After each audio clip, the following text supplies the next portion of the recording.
খবরের শুরুতেই জানাবো সংবাদ শিরোনাম। ভোটের আগে রাজ্যের সিভিল সার্ভিস অফিসারদের পাশে মমতা, প্রমোশনের গলিপথ রাজপথ হলো। পুরুলিয়া থেকে বিজেপিকে নিশানা, ভোটের আগে লক্ষ্মীর ভাণ্ডার নিয়ে বিরাট মন্তব্য অভিষেকের। সোনা রূপার দামে মহাবিস্ফোরণ, 1 লাফে 1.5 লক্ষ ছুঁই, সাধারণের নাগালের বাইরে। বাংলাদেশ ভাবাচ্ছে রাজ্য পুলিশের অফিসারদেরও 50 রাত বর্ডারে থাকতে হবে, নির্দেশ দিল্লির। কর্ণাটকের রাজ্য সরকার রাজভবন সংঘাত তুঙ্গে, বিরাট সভার অধিবেশনে ভাষণ দিতে অস্বীকার রাজ্যপালের। মুখোশধারী বিজেপির টিমের জোট, নওশাদের মুখে বাম কংগ্রেসের সঙ্গে জোট প্রসঙ্গ। কলকাতা হাইকোর্টের শুভেন্দুর বড় জয়, রক্ষা কবচ পেয়ে গেলেন বিরোধী দলনেতা। শিল্পনগরীতে গেরুয়া ঝড় তুলে মহারাষ্ট্র হাতছাড়া বিজেপির। বিএলওদের ওপর চাপ দিয়ে নাম কাটাচ্ছে বিজেপি, অভিযোগ কংগ্রেসের। অপরাধী নয়, ধরা পড়ছেন সাক্ষীরায়, নন্দীগ্রামে গণধর্ষণ মামলার তৃণমূলের নিশানায় শুভেন্দু, সিবিআই। আসছি বিস্তারিত খবরে। ভোটের মুখে রাজ্য প্রশাসনের ভিত আরো মজবুত করতে বড় সিদ্ধান্ত নিল নবান্ন। ডব্লিউবিসিএস ক্যাডার অফিসারের কেরিয়ার অ্যাডভান্টেজ বাড়াতে এক ধাক্কায় একাধিক উচ্চপদ সৃষ্টিতে ছাড়পত্র দিল রাজ্য সরকার। প্রশাসনিক সূত্রে দাবি, এই সিদ্ধান্তে যেমন রাজ্যের সিভিল সার্ভিস ক্যাডারের প্রমোশন চ্যানেল প্রস্তুত হলো, তেমনি শীর্ষ প্রশাসনে রাজ্য ক্যাডারের উপস্থিতি ও প্রভাব আরো দৃঢ় হলো। নির্বাচনের আগে রাজ্য প্রশাসনে বড়সড় রদবদলের ইঙ্গিত দিল নবান্ন। পশ্চিমবঙ্গ সরকার ডব্লিউবিসিএস ক্যাডারে যুগ্ম সচিব ও স্পেশাল সেক্রেটারি স্তরে মোট 140টি নতুন পদ তৈরির সিদ্ধান্ত হয়ে নিয়েছে। বুধবার 21 জানুয়ারি জারি হওয়া বিজ্ঞপ্তিতে পার্সোনাল অ্যান্ড অ্যাডমিনিস্ট্রেটিভ রিফর্মস দপ্তর জানায়, জয়েন্ট সেক্রেটারি স্তরে 100টি ও স্পেশাল সেক্রেটারি স্তরে 40টি নতুন পদ যুক্ত হচ্ছে। ফলে সেক্রেটারির মোট সংখ্যা 250 থেকে বেড়ে 350 এবং স্পেশাল সেক্রেটারি 100 থেকে বেড়ে 140। এছাড়া অ্যাডিশনাল সেক্রেটারি স্তরে প্রমোশনের সুযোগ বাড়ছে।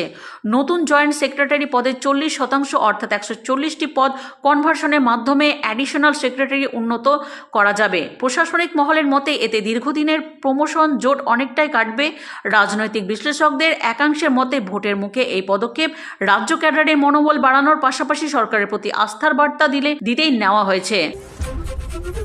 গত বিধানসভা ও লোকসভা নির্বাচনে পশ্চিমবঙ্গে যে জেলাগুলিতে তৃণমূল কংগ্রেসের সবচেয়ে খারাপ ফল করেছে তার মধ্যে অন্যতম পুরুলিয়া। গত বিধানসভা নির্বাচনে জেলায় 9টি আসনের মধ্যে 6টিতেই পরাজয়ের মুখে পড়ে রাজ্যের শাসক দল। এইভাবে গত লোকসভা নির্বাচনে পুরুলিয়া কেন্দ্রে বিজেপি ভালো ফল করে। নির্বাচনের আগে রাজনৈতিক উত্তাপ বাড়াতে পুরুলিয়া তৃণমূলের রণসংকল্প সভায় যোগ দিলেন দলের সর্বভারতীয় সাধারণ সম্পাদক অভিষেক বন্দ্যোপাধ্যায়। সভামঞ্চ থেকে বিজেপিকে কড়া ভাষায় আক্রমণ করে তিনি বলেন, পুরুলিয়ার সার্বিক উন্নয়নের স্বার্থে মুখ্যমন্ত্রী মমতা বন্দ্যোপাধ্যায়কেই ভোট দেওয়া উচিত। খাদ্যসাথী, স্বাস্থ্যসাথী, বাংলার বাড়ি ও লক্ষ্মীর ভাণ্ডার সহ একাধিক রাজ্য প্রকল্পের কথা তুলে ধরে অভিষেক দাবি করেন, এই প্রকল্পগুলির মাধ্যমে তৃণমূল সাধারণ মানুষের পাশে রয়েছে। তিনি ঘোষণা করেন, আগামী 6 মাসের মধ্যে পুরুলিয়ার দাবি দাওয়া পূরণ করা হবে ও ভালোবাসার ঋণ আমরা উন্নয়নের মাধ্যমে শোধ করব। বিজেপিকে ভোট দিলে মানুষ বিপদে পড়বেন বলেও সতর্ক করেন তিনি।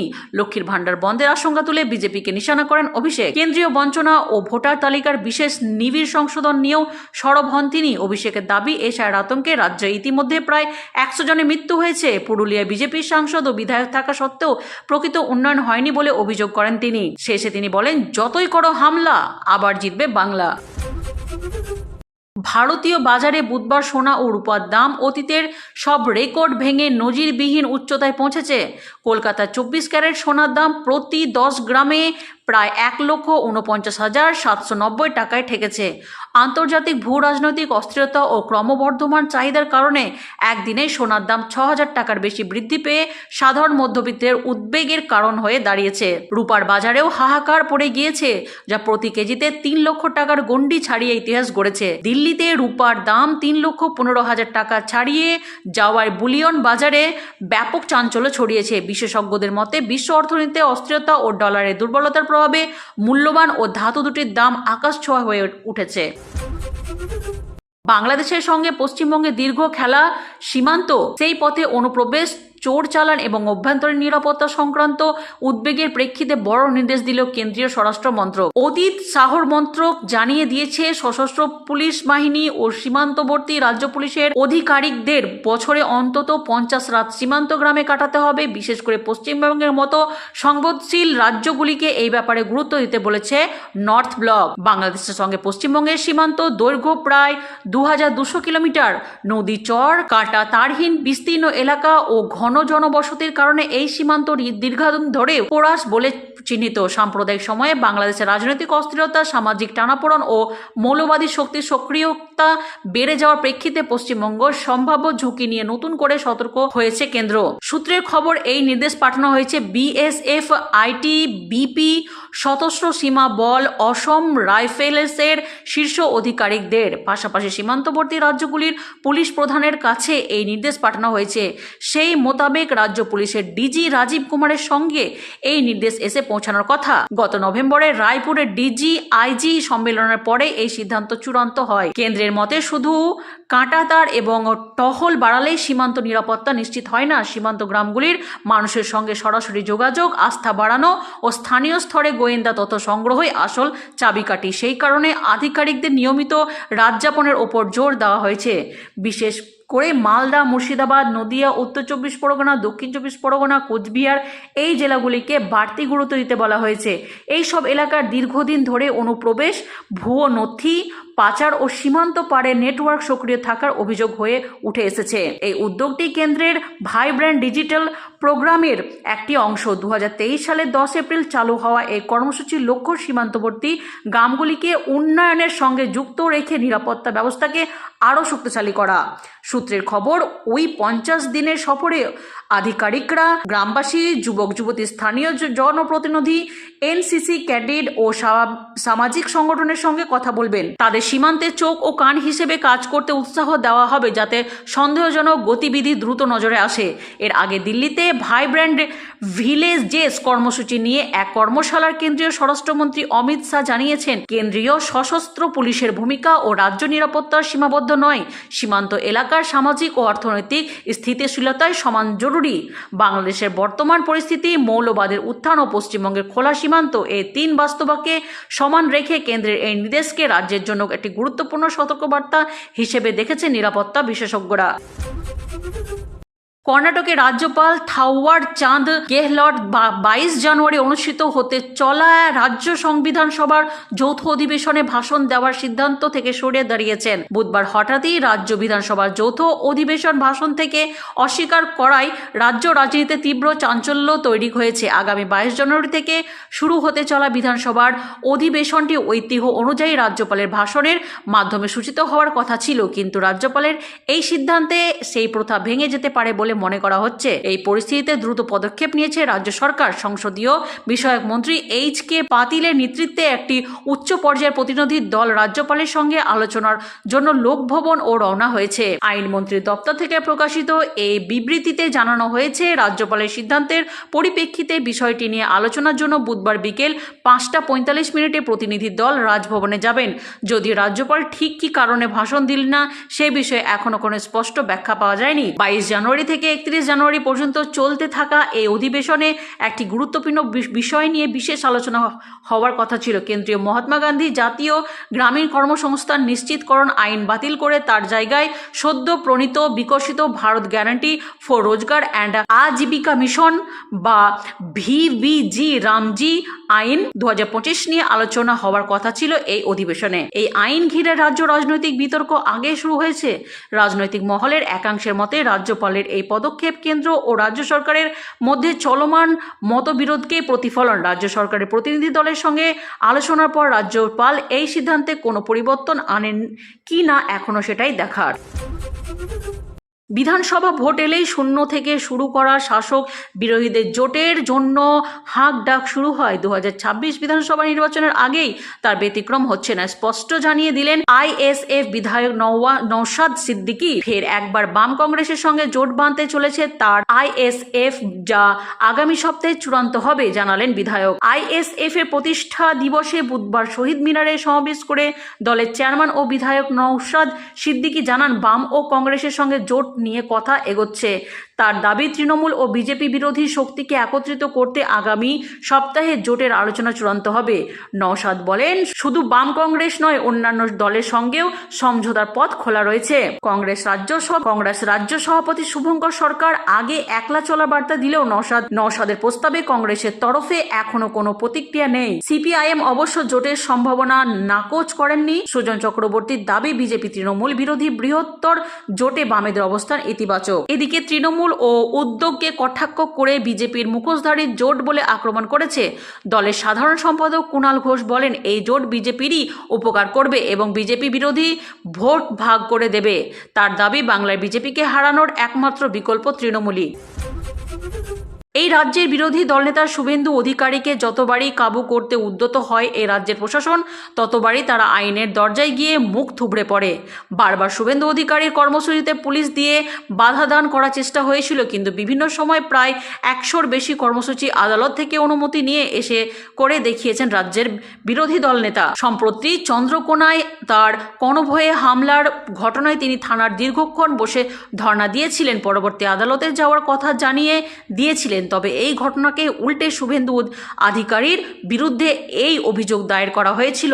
তবে সেই বিষয়ের এবার আদালতে বড় জয় পেয়ে গেলেন রাজ্যের বিরোধী দলনেতা। অতীতে এ রাজ্যের বিরোধী দলনেতা শুভেন্দু অধিকারীকে একতরফা রক্ষা কবচ দেওয়া হচ্ছে বলে বিভিন্ন সময় প্রশ্ন তুলেছিল রাজ্যের শাসক দল তৃণমূল কংগ্রেস। এক্ষেত্রে শুভেন্দু অধিকারীকে কাবু করতে না পেরে তাদের ছটপটানি এতটাই বৃদ্ধি পেয়েছিল যে তারা বেশ কিছু বিচারপতি সম্পর্কেও ইঙ্গিতপূর্ণ মন্তব্য করতে শুরু করেছিলেন। তবে কোনোভাবেই যে তারা রাজ্যের বিরোধী দলনেতাকে কাবু করতে পারছে না তা আরও একবার স্পষ্ট হয়ে গেল, যেখানে আজ চন্দ্রকোনায় শুভেন্দু অধিকারীর কনভয়ে হামলার ঘটনা রাজ্যের বিরোধী দলনেতা যেভাবে আদালতের শরণাপন্ন হয়েছিলেন এবং পাল্টা শুভেন্দু অধিকারীর বিরুদ্ধে যেভাবে মামলা দায়ের হয়েছিল তাকে হেনস্থা করার জন্য, তাতে আদালতের পক্ষ থেকে দেওয়া হলো বড় নির্দেশ। বিচারপতি শুভ্রা ঘোষ অন্তর্বর্তী রক্ষা কবচ দিয়ে আগামী 29 জানুয়ারি পর্যন্ত শুভেন্দু অধিকারীর বিরুদ্ধে কোনো পদক্ষেপ করা যাবে না বলে জানিয়ে দিলেন। সূত্রের খবর, এদিন কলকাতা হাইকোর্টে চন্দ্রকোনায় শুভেন্দু অধিকারীর কনভয়ে হামলার ঘটনায় যে মামলা দায়ের হয় তার শুনানি হয়, আর সেখানেই বিচারপতি শুভ্রা ঘোষ শুভেন্দু অধিকারীকে অন্তর্বর্তী রক্ষা কবচ দেন। বিচারপতি জানান যে আগামী 29 জানুয়ারি পর্যন্ত রাজ্যের বিরোধী দলনেতার বিরুদ্ধে কোনো পদক্ষেপ নেওয়া যাবে না। স্বাভাবিকভাবেই তারা শুভেন্দু বাবুকে একক্ষেত্রে লাইন করার চেষ্টা করেছিলেন। তারা ভেবেছিলেন যে তার বিরুদ্ধে পাল্টা মামলা করে তাকে কোণঠাসা করবেন।